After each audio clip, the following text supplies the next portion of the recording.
we're gonna cut this bounty and with this cabbage dot. So let's go. Wait, forget it.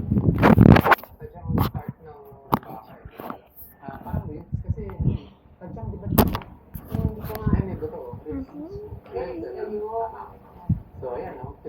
May flower pa sila. I think kinakain din naman yun. Pero, ano rin. So, best like to, may sauce. Parang 6 na buwan na eh.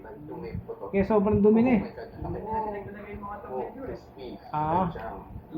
So, tagatin natin din naman ito. Sobrang laki.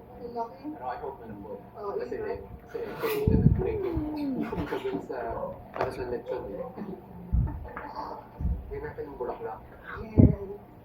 Laki. Laki. Ingat lang. Wow. Lutong yan. Okay, so So messy. So too much. Looks like sand.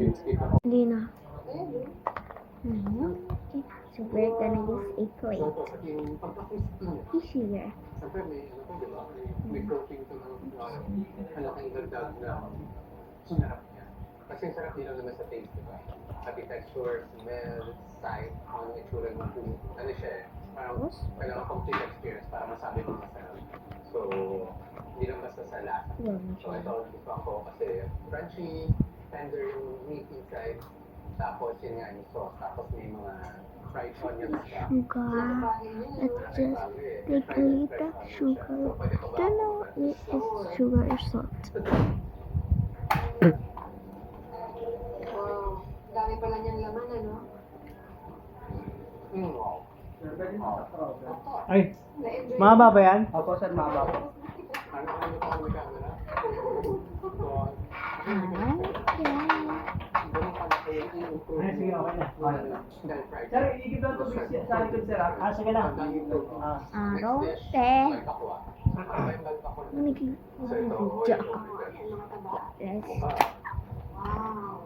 So ako dito, ako lang Like if subscribe if I will upgrade the watching this marble, and likes if I'm gonna like this. So bye bye.